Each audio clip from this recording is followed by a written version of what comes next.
Hello and welcome back to Silver Age Silver Screen, the podcast where we watch, discuss, and review sci-fi, cult, superhero, and other stereotypically geeky works. I am your co-host, Casey Jarms. And I'm your other co-host, Riley Thorpe. And Riley, do you know what this is? Seeing as though we're in two completely different states, I do not know what you're holding in your hands right now. I'm not holding anything in my hands. I was talking about this episode. Do you know what number this episode is, assuming my math is good? Order 66. Sorry, that's the Star Wars nerd in me. Yeah, no, we have not done 66. Dude, we've been doing this for less than a year, and it's a weekly show. Well, I don't know geology. So anyway, this is our 50th episode, woo, woo! And because it's our 50th episode, we're doing something really important, something that is so vital to how the show has worked in the past, something we've talked about constantly, something that's just this great anniversary thing.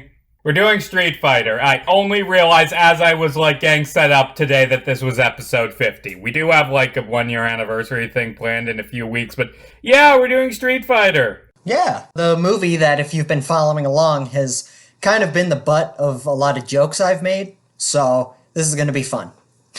Now we're actually talking about it.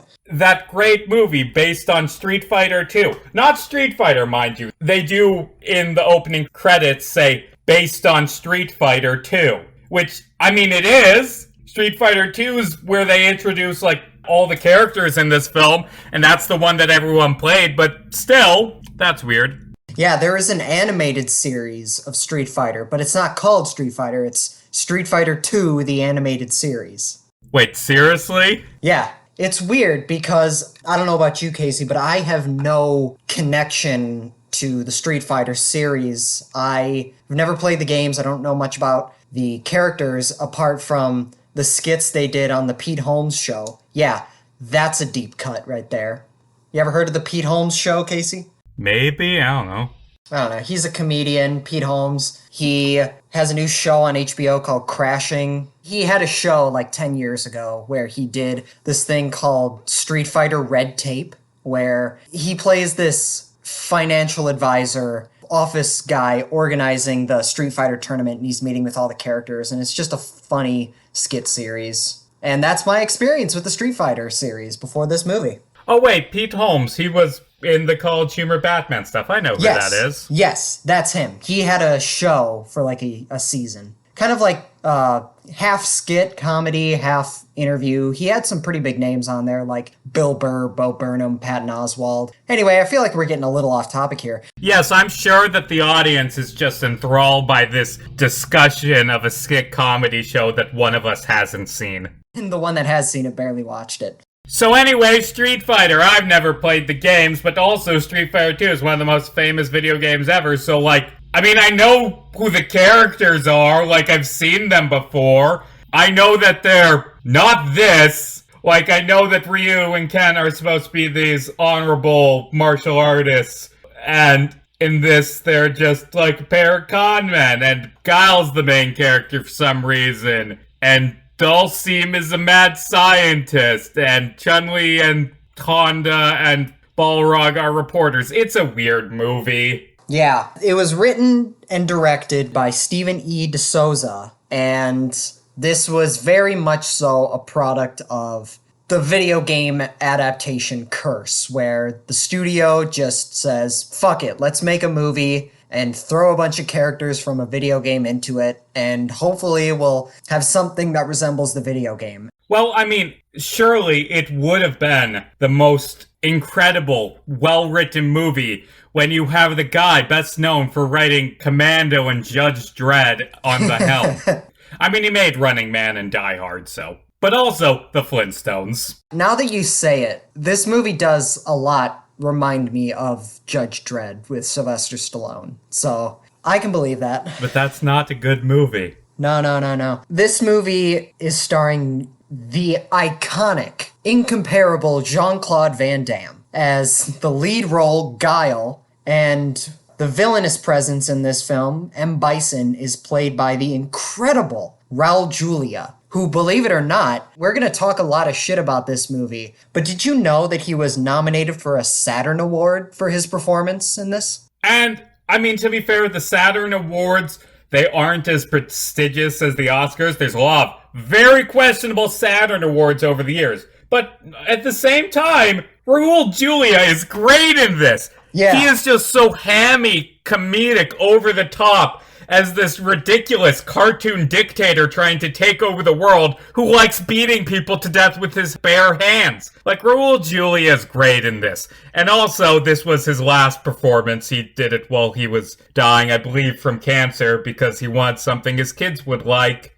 Rest in peace. He did a good job in this film. Yeah, and that is made ever the more apparent when compared to Jean-Claude Van Damme, who I don't believe has ever made a good movie that he was good in. Or, he's never been a good actor. That's the point. Yeah, before we get into this, the acting in this film isn't the greatest. This film, it features an ensemble cast, which I actually kind of like. Like, there's this game with a big cast, and they just grab all the characters from the game. I'm pretty sure the only ones from Street Fighter 2 not in it are Akuma and Lon Fei. Like, they got 15 characters from the video game in this movie, and most of them are barely characters and not the best acted. No, not at all. They got them. Yeah, also another notable actor in this film is Ming-Na Wen, who would later go on to voice Mulan in the animated film, and most recently has been featured in TV shows like Agents of S.H.I.E.L.D. and The Mandalorian.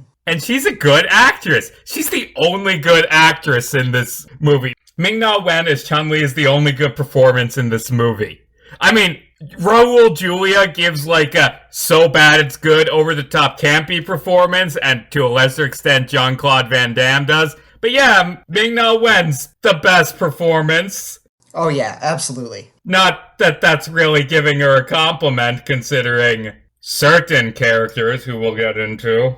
It's surprising that she hasn't been in a lot more stuff. She's a good actor, and it just surprises me that really all I can name from her is Mandalorian, Agents of S.H.I.E.L.D., Mulan, and this piece of shit movie.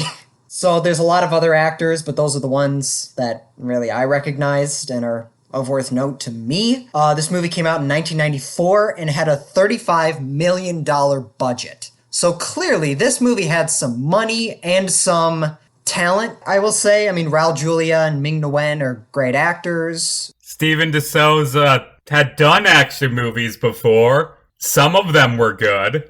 Yeah. Jean-Claude Van Damme is a talented martial artist, as is Ming-Na Wen. So, I don't know, I guess the pieces were in place for a pretty good, if not entertaining movie, and this movie is pretty guilty pleasure if you're a fan of it. My thoughts going into it, overall, I thought this was a bad movie. Oh, incredibly so.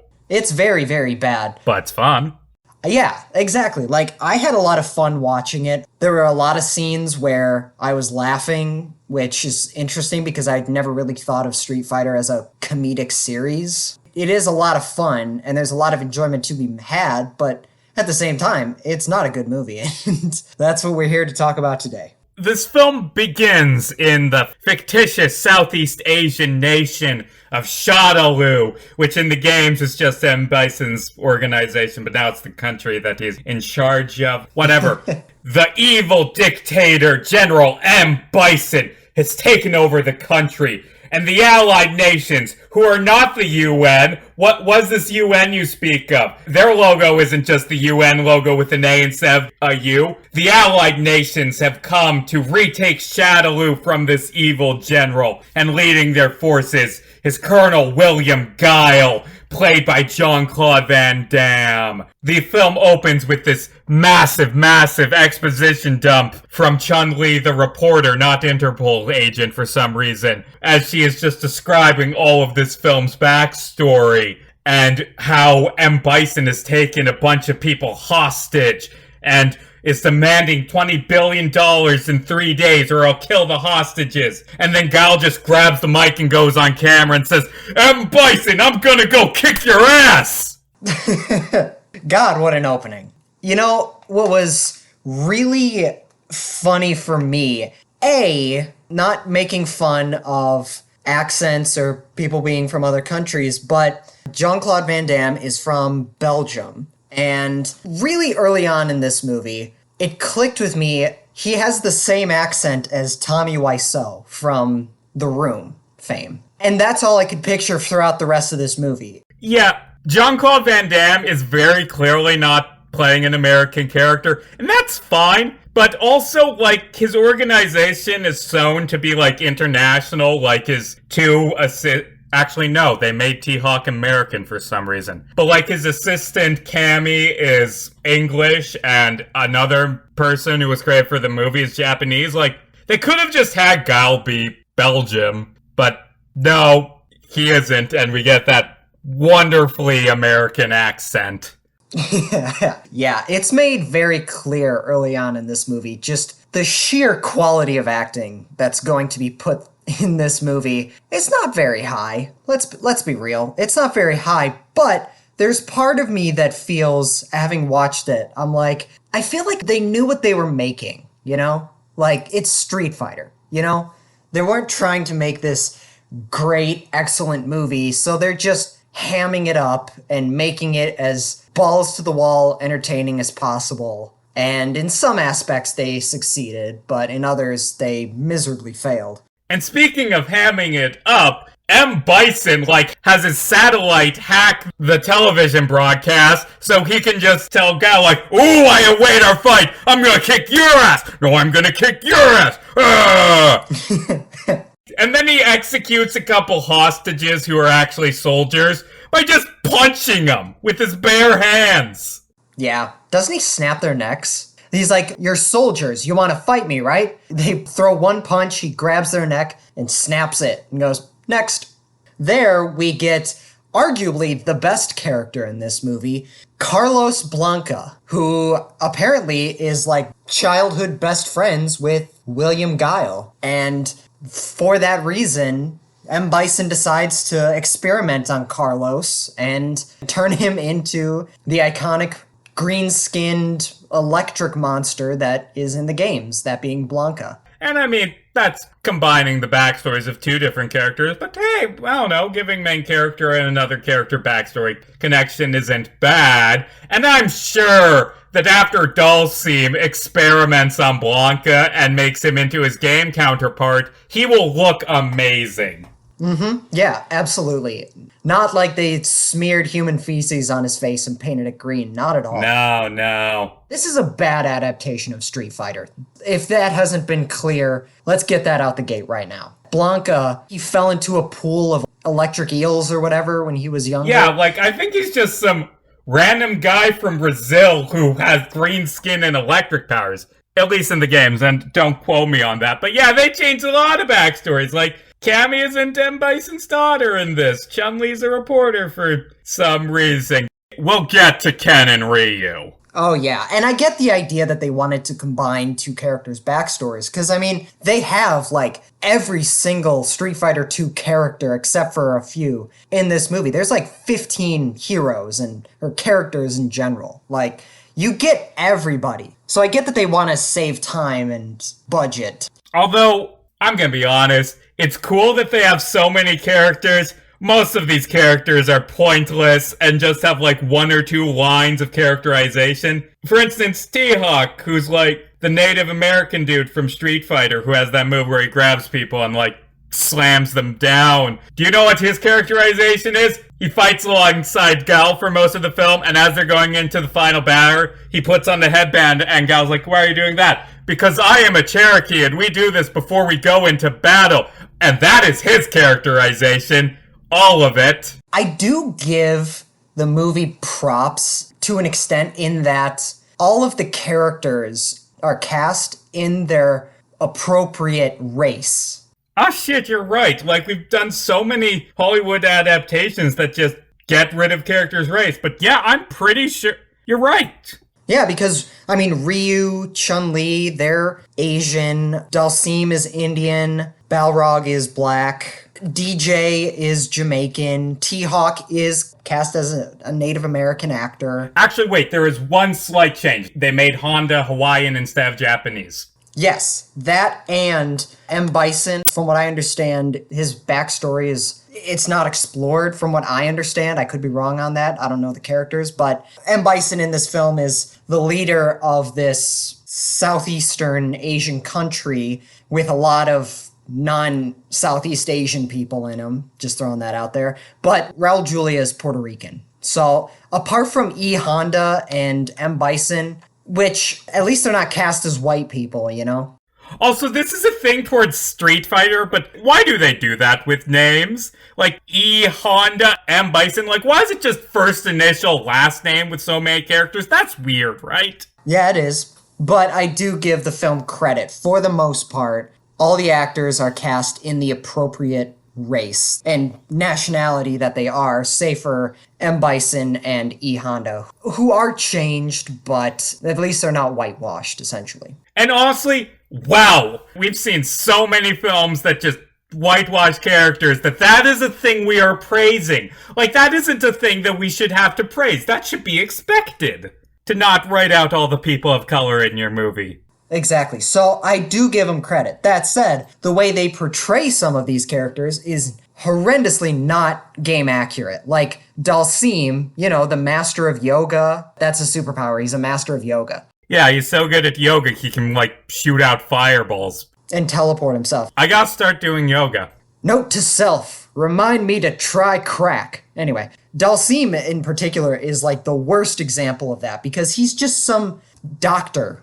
And then at the end of the movie, he's shaved his head and dressed more like Dalsim. And it's like, where the fuck did this come from? I think there's a worse character. Ken and Ryu, who are the next thing that happen after that opening, are a pair of con men who tried to sell fake guns to Sagat, who's a mob boss, which is another weird change. But Sagat gets mad at them for, like, trying to scam him, so he throws Ryu in the ring against Vega, who actually does have a game-accurate design, and, like, has his game-accurate rivalry with Ryu.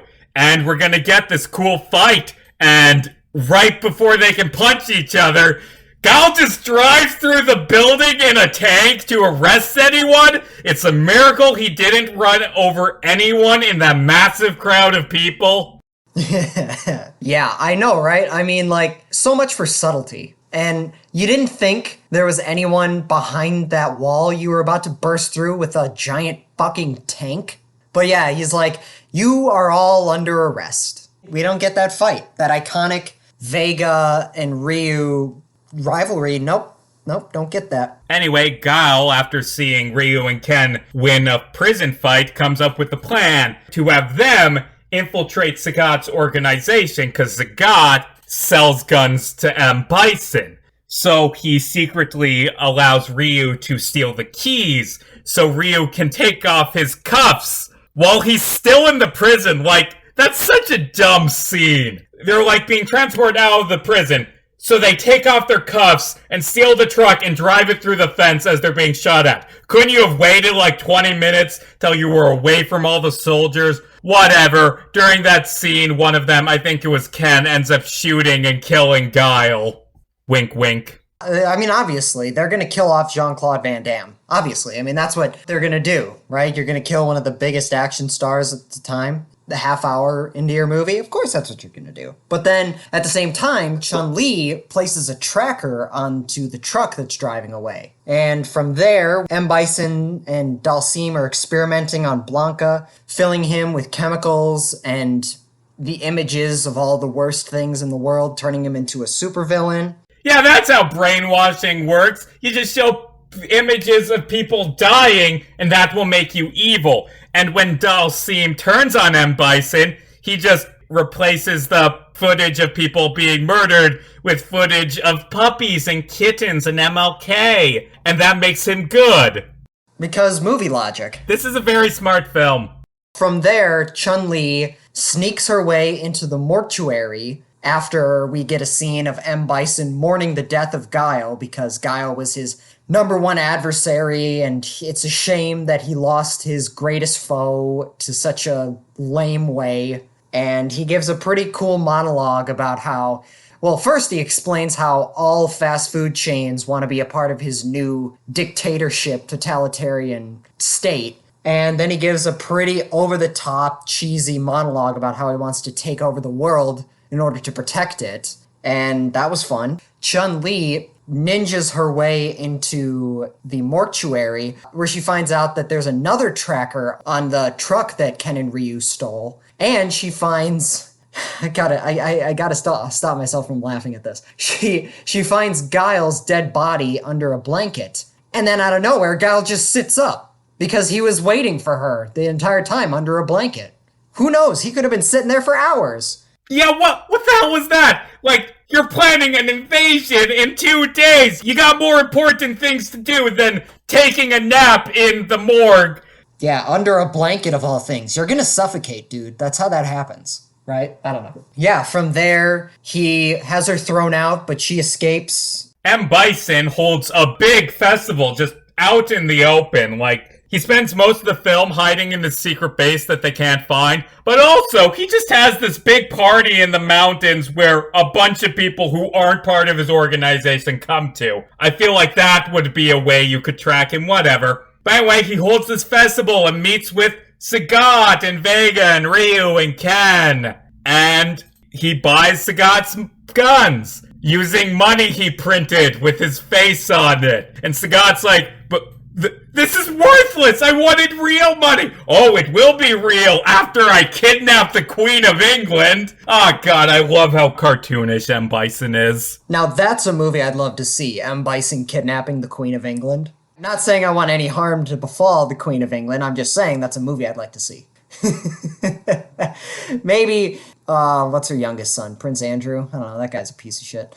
Yeah, I mean, all monarchs kind of are. But anyway, Chun-Li and her assistants, Balrog and Honda, they show up and they do like a magic trick with her being put in a barrel and then not being in the barrel when they cut it in half. And Ken thinks, hey, she's hot. So he follows her back to her tent and they have a quick fight. And then she explains to them that they all want revenge on M. Bison and are gonna blow this place up to kill him. I love that scene because they're like, we're not your enemies here. She's speaking to them as they're tying them up to a post and threatening them with violence. Okay, that's cool. But then they immediately let Ken and Ryu go, where they go back to the tent to find a giant standoff happening between Sagat, Vega, and M. Bison, because M. Bison feels insulted that Sagat won't accept his Bison dollars, which are going to be worth 5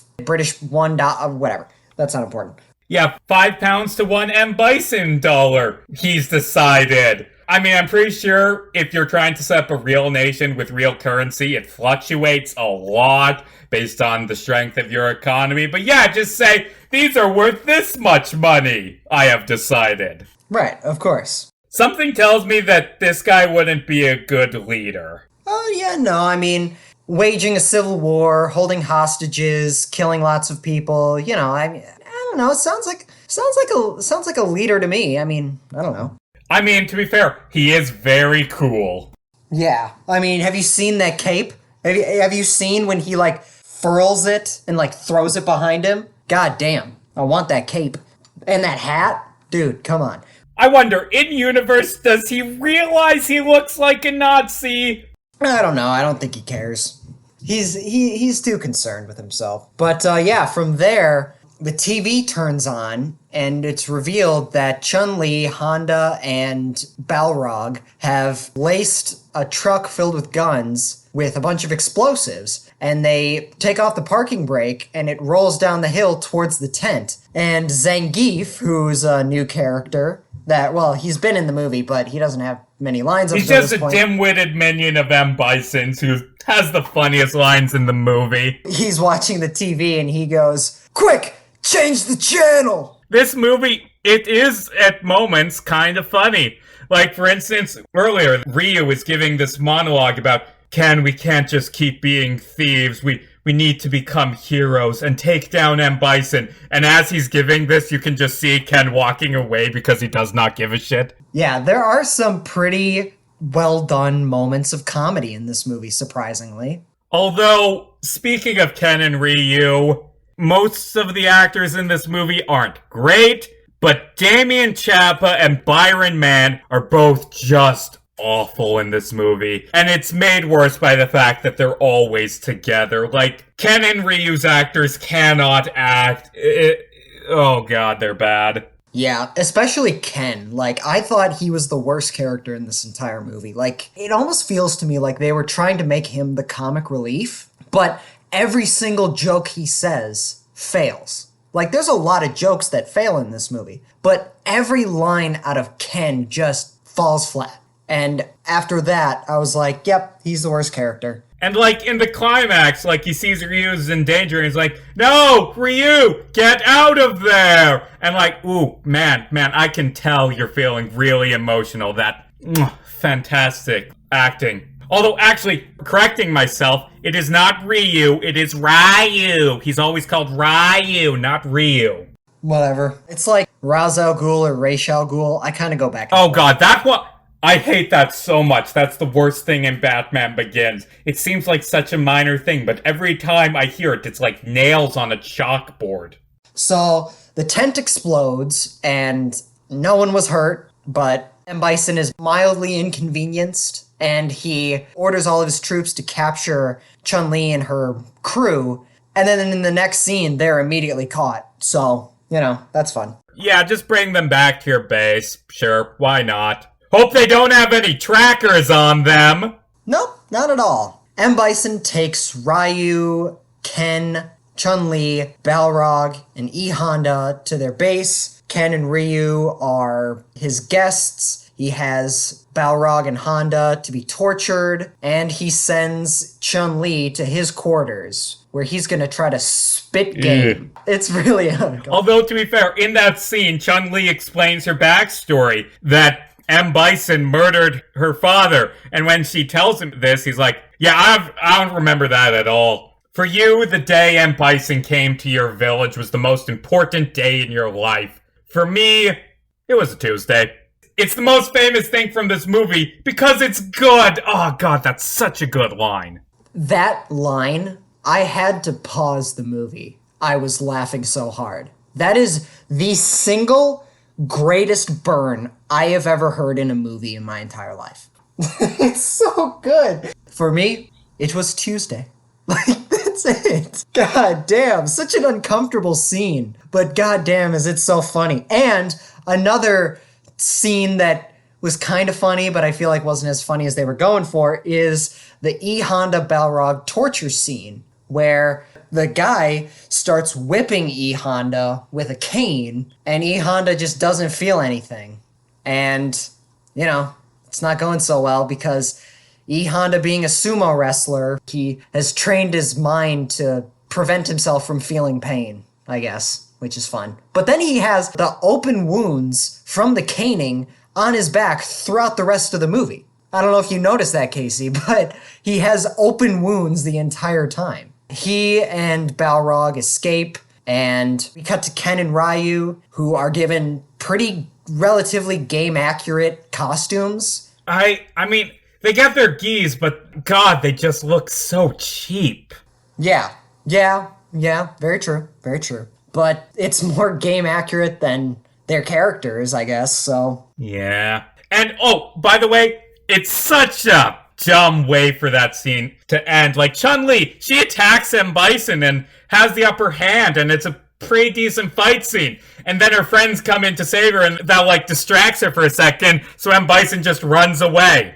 Yeah, and then he locks them in the room and fills the room with knockout gas. So I guess the only thing they accomplished was now M. Bison is enemies with Ken and Ryu. Hey, they brought the tracker there, which could have probably been done simpler ways, but yeah, they did that. They brought the tracker, which means the real hero, the guy who hasn't been in half this movie, Guile, is gonna go save the day for America. Man, I do love movies about the United States military interfering in the governments of Southeast Asian countries. They're a genre in and of themselves, my friend. Like, as Guile is gonna go storm the base and take out M. Bison, his boss shows up and says, hey, actually, we're gonna try and negotiate to save the lives of the hostages, buy us a bit more time. And he gets pissed at that. Like, what?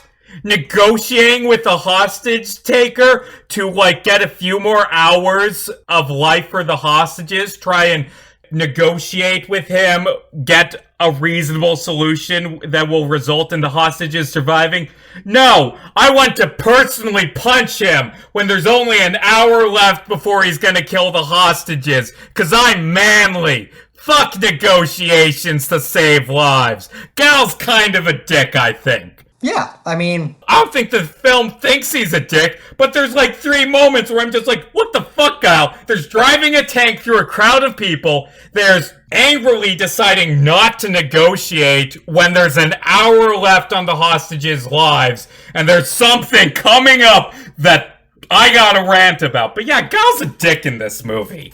Right, and after he is told that they're gonna negotiate, he gives a speech hither unto anything. I don't know if I used that term correctly, but he gives the greatest speech in the history of cinema, up there with William Wallace's speech in Braveheart. It's amazing. Basically telling them what's happening and saying, you want to come with me? And then they all start screaming. It's a pretty cool speech. I'll give it that. The setup to it angers me, but yeah, it's a pretty good speech. I wouldn't go that far. I wouldn't go as far as to say it's good. I would more so say, it's cool. And the moment was cool, but the speech itself was kind of dumb. He also gets fired. He also gets court-martialed. Yeah, which means this is not sanctioned by a military. And like we said last week when we were talking about that brilliant comic character that was like Shazam, except he fights in Vietnam. Super Green Beret. Yeah, like... No, what you're doing is very illegal. Like, soldiers not acting under orders, just deciding they have the right to decide who lives and dies. Yeah, Gal's a good guy in this movie, but like, yeah, you can't do that in real life, bud. Yeah, at least he had that cool line where the AN representative is like, you can't do this. You're under strict orders. And he goes, I don't have orders. Some asshole just canned me. And then he sprays him with water with that giant high-tech boat. So anyway, Gal takes his boat to M. Bison's base and he like breaks in and he goes in through the underground lab where Blanca is. And Blanca attacks him.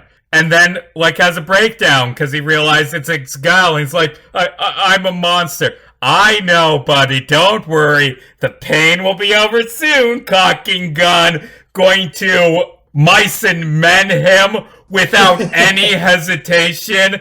Like, 2 seconds after meeting Blanca. Like, dude. Just think of those rabbits, buddy. Dulcine shows up and is like, what the fuck? Give him a chance to prove if he can be good. Like, what the... His friend was tortured and, like, is now kind of ugly, and we'll talk about that in a second. But his friend was tortured and, like, kind of lost his mind, and he doesn't even hesitate. He just goes immediately to murder. Like, Blanca hadn't even really done anything evil. Nope, not at all. Except that horrible, horrible makeup they made to look him like Blanca.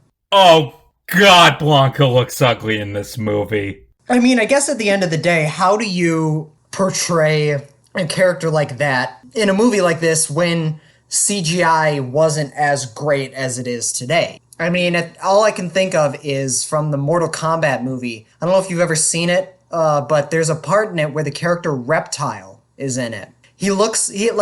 Reptile is basically a green version of Sub-Zero. That's what he looks like in the games. In the movie, he looks like Finding Nemo.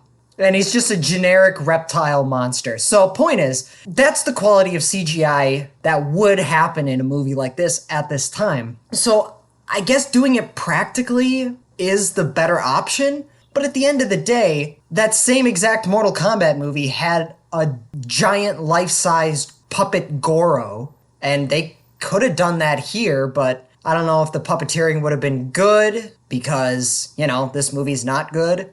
But yeah, he looks fucking ugly, man. They just fucking caked on so much makeup and an orange wig and said, fuck it, it's time for shooting. Let's go. Oh, God. No, that can't be. They did not seriously, in the 1995 Mortal Kombat movie, have Reptile look like that. Yep. Oh yeah, and believe it or not, that's the good Mortal Kombat movie. Air quotes. Compared to Mortal Kombat Annihilation, too bad you will die. Oh god, that's bad for so many reasons. But anyway, M. Bison decides to execute the hostages by sicking Blanca on them. But instead of Blanca, what comes out is Jean-Claude Van Damme in this massive jump kick. He goes like 30 feet in the air and like 20 feet horizontally, somehow. Superhero kick. Yeah, he just jumps out of nowhere and kicks M. Bison. And he does a superhero landing, obviously, because I guess he's a superhero at this point. Yeah, the timer has run out. M. Bison has no money, and Guile is attacking M. Bison's team. Also, while this is happening, Cammy and T-Hawk are fighting all the soldiers outside. Then the AN troops start invading, and, they're wearing bright blue because that's really good camouflage in the jungle. I don't know if you know much about military operations, Casey, but wearing bright blue in the middle of a jungle is the way to go. Yeah, so at this point, M. Bison has all the other heroes chained up. They all escape just by simultaneously pulling on the bar, which I feel like defeats the purpose of said bar. I don't know, if you're gonna chain your prisoners up, and this happens multiple times in the movie, like if you're gonna chain your prisoners up, make sure they're chained to something that isn't gonna fucking break at the slightest tug. Yeah, also, after they all broke out the first time, you'd think he would just kill them, right? I mean, he's about to kill 63 innocent hostages. You'd think he'd kill the people who are actively trying to defeat him and put an end to his reign. I mean, maybe spare Chun-Li because she proved herself, and maybe leave Ryu to Vega. But, what is the point of just, I'm gonna tie up Balrog and Honda so they can watch me kill these people, I guess? Right, because movie logic. So anyway, Guile fights M. Bison while the others try to free the hostages, and Ryu and Ken have their mini-fight with Sagat and Vega. And Honda goes up against Zangief, but it immediately cuts away, which is lame. But yeah, we get Jean-Claude Van Damme versus Raul Julia, and it's alright. Pretty cool. I have mixed feelings about the action in this because, like I said, there's a lot of talent in terms of martial arts being put into this movie. But at the same time, the editing of these action scenes are so bad. And that doesn't just apply to the action scenes, just in general. They needed a better editor, essentially, is what I'm trying to say. And the editing just didn't do it for me. My overall thoughts on the action in this martial arts action movie where the action is the big drawing point is, it's fine. It's not awful, but there's just not a lot of action in this movie that is spectacular or interesting. It's just normal martial arts stuff. There is a moment that, again, I was chuckling at, where Guile is in front of all these M. Bison soldiers, and he holds up a knife, and they're clearly terrified of him. And he, looks at his knife, and he's like, all right, yeah, I'm a badass. But then he turns around and sees Cammy, T-Hawk, and all the other AN soldiers, and he just kind of looks at the knife and is like, okay, that's kind of disappointing. That was funny. A moment I thought was really funny. Everything's going to hell. DJ, another one of M. Bison's goons. There's a lot of characters in this movie. DJ, decides to just grab a bunch of money and run away. And Zangief's like, where are you going? The bad guys are here to beat us up. And DJ's like, what are you? We're the bad guys. We're evil. We are? Wait, then why are you fighting for M. Bison if he's evil? Because he pays me! I'm a mercenary! You're getting paid? And that's enough to make Zangief just join the good guys, and no one really questions that he did a lot of evil stuff, because he was too stupid to understand right and wrong. Again, a lot of the comedy that works in this film, it's from the little moments that are almost improv. Pretty much most of Zangief's lines feel improv. They were probably written, I don't know. But the way the guy delivers them, the way the actor delivers them is gold. Because Zangief has most of the comedy here. But all the jokes that are set up and the reception of the punchline just didn't work, but a lot of the smaller moments are what's funny. So anyway, back in their fight, Gal kicks M. Bison on a bunch of computers and he like gets electrocuted to death. And he's like, yay, I won. Then the computer screen says, reviving M. Bison and injecting him with adrenaline, doing CPR. Okay, I'm glad his computer was programmed to do that, I guess. And M. Bison gets up. And now, because he was electrocuted, he has lightning powers and can fly. Right, and with these new incredible powers, what does M. Bison decide to do? He flies at Guile and hits him. And then he does it again. And then he does it again. And then he does it again. And then Guile just reads his very obvious attack pattern, grabs him, chucks him into a TV, and everything explodes for some reason. Because 90s. Sure, that's a satisfying conclusion. So yeah, that's our big climactic action scene as the heroes escape, all the hostages are freed, the troops escape the base as it's exploding. Zangief holds up a door, redeeming himself. That's kind of nice. DJ and Sagat get out and fight over all the money. Like, I'm pretty sure the only one who dies in this movie is Vega. He's the only one we don't see running away at the end. Well, like, actually, even M. Bison survives in an end credit scene that just has the fist punching out of the rubble. Like, okay, no one dies, I guess. Well, actually, we did not see Blanca and Dalsim escape. Oh yeah, they, like, decide to stay behind to, like, repent or something by dying. I don't know. I don't know, I guess that could be an interesting story if they were setting up for a sequel, which they probably were, I don't know. I have heard the director said in interviews that if they were doing a sequel, they were going to plan to have Dalsim have his stretchy powers, because he got chemicals doused on him that made him lose his hair. Okay. Okay. I mean, there's two ways to basically become Mr. Fantastic, right? Or like Elastigirl, Plastic Man. You know, there's two ways to get stretchy powers. You get a bunch of chemicals doused on you, or you just get really, really good at yoga. Yeah, so the heroes won, the enemies are defeated, everyone's alive except for Guile, except for, oh, surprise, surprise, Guile's alive. That's so dumb. Like, everyone's mourning Guile's death, and then he just walks in from off frame. Like, what? I mean, we all knew he was still alive, but come on. At least have some showmanship with him crawling out of the rubble. And the film just ends with everyone posing for the camera that they shouldn't be able to see. They're doing their victory poses from the games. Yeah, and that's cool, but also why? Because video games. Because, I don't know if you saw this, Casey, but this is an adaptation of a video game. There was a very, very subtle hint to that earlier in the film. That scene where Chun-Li gets into the barrel and they cut it in half. Oh no, she's not in the barrel. The cap to that barrel has the Capcom logo on it. That's the quality we're dealing with. In this universe, does Capcom just make caps to various things, like bottle caps, barrel caps, hats?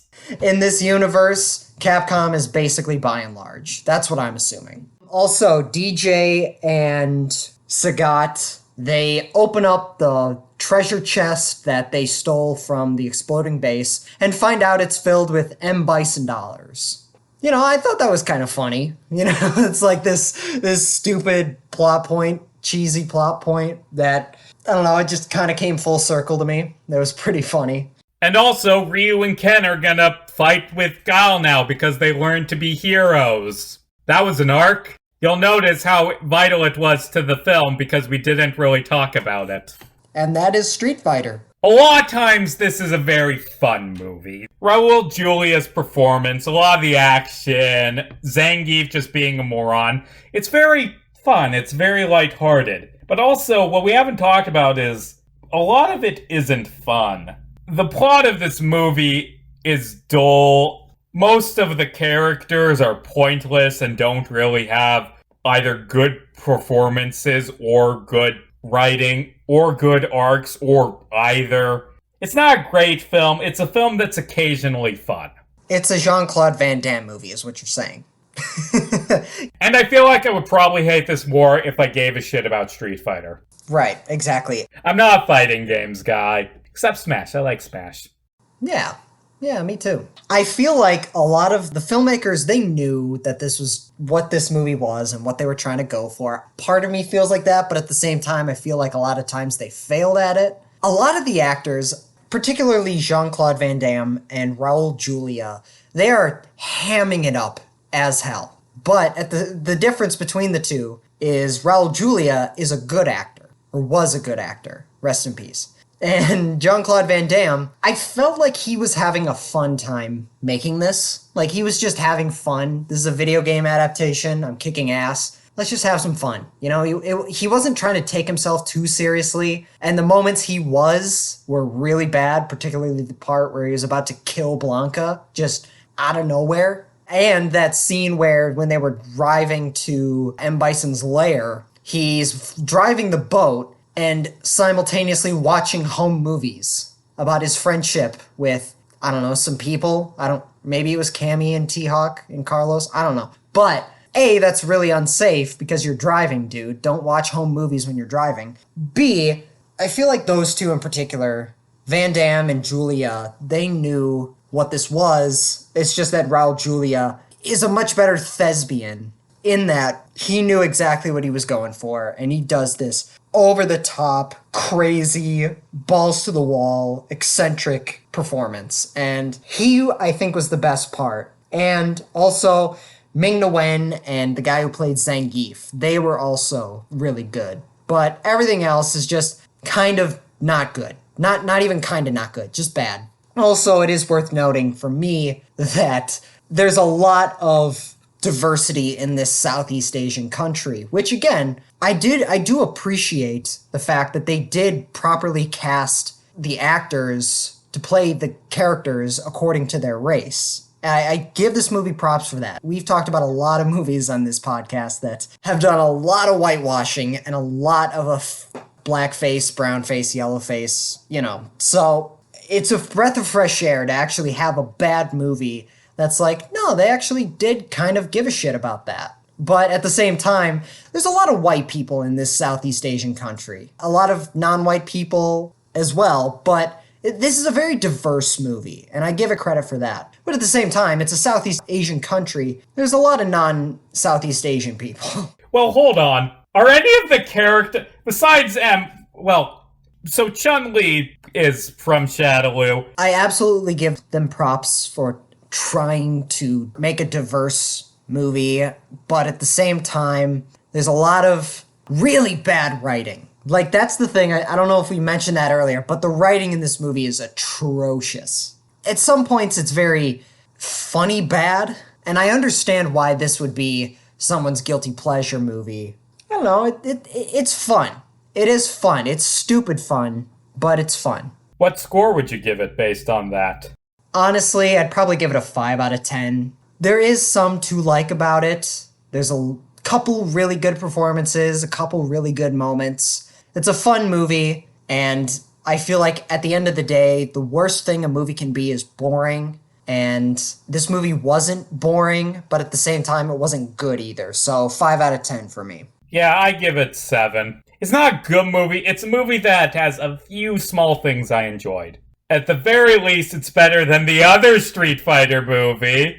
Yeah, The Legend of Chun-Li, right? Yeah, that one. Actually, I do that too much, mocking films I haven't seen. But on the other hand, 5% Rotten Tomatoes score isn't a good sign. Metacritic score of 17. Oh boy. It had Neil McDonough as M. Bison at least, and Michael Clark Duncan as Balrog. That's cool. Yeah, I've seen clips of that. It seems boring as shit. But at the same time, this Street Fighter movie has a 13 on Rotten Tomatoes. So, you know, it's a bit better, but that's not saying much. And I will say this. This is a better movie than the 2021 Mortal Kombat movie. I didn't even watch that. Was it really that bad? It wasn't horrible, but it was really boring at times. The thing about Mortal Kombat is what drew people into it was the bloody, gory action, right? And there's not a whole lot of that. Like, that could have been a PG-13 movie if you cut out a couple kills. I don't know. It was just boring. And the writing was, once again, pretty bad. I don't know, I like this a lot more than that, so take that what you will. Being better than any of the Mortal Kombat movies is not a high bar. No, not at all, especially when the Mortal Kombat movies are being directed by Paul W.S. Anderson and the guy that directed Annabelle. The guy is a great cinematographer. He did both Conjuring movies, but when it comes to directing, he made Mortal Kombat Annihilation, Wish Upon, and Annabelle. He's not that good. Stick to cinematography, my guy. You know, the thing that Paul W.S. Anderson always annoys me about that is that Paul Anderson and Wes Anderson are both good directors, and then there's Paul Wes Anderson, who is a bad director, who I always get mixed up. Right. There's like 4 or 5 something Andersons in Hollywood. There's Paul Thomas Anderson from There Will Be Blood, The Master, Boogie Nights, all that. There's Wes Anderson from Grand Budapest Hotel, The Royal Tenenbaums. There's Paul Anderson from the show Peaky Blinders. And then there's Paul W.S. Anderson, the guy that made Mortal Kombat and all the Resident Evil movies. You know, it gets confusing at a point. That shitty director's something to talk about on another day. And speaking of talking about things on another day, guess what we're doing next week? We're doing a film I haven't seen before, Repo Man, the genetic opera. I'm pretty sure it's a musical. I know it's a cult classic. I know nothing more about it. Yeah, no, you were the one that told me about it. And I'm like, yeah, sure, let's talk about that. I know nothing about it beyond that. Yeah, let's just do another cult classic that we know nothing about. It worked so well with Zardoz!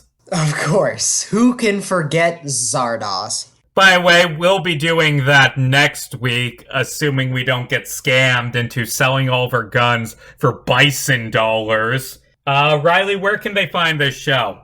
You can all find us on YouTube, TikTok, Instagram, Facebook, and Twitter at Silver Age Silver Screen, where we post a lot of updates for the show and some fun content here and there. You can find me at Riley Thorpe on YouTube, where you can check out all of my short films. You can also find me on TikTok and Instagram, where you can check out all of my content there. Casey, what about you? You can all find me on Twitter at JarmesCasey, JarmesCasey. Be sure to check out my video essay on the politics of the Falcon and the Winter Soldier, which is titled The Politics of the Falcon and the Winter Soldier. It's a 3-part thing. It's on my YouTube channel, which is just my name. Check it out. Anyway, as always, I'm Casey Jarms. And I'm Riley Thorpe. And hey, it's just a movie. Don't lose your head about it. Especially not to a ladder.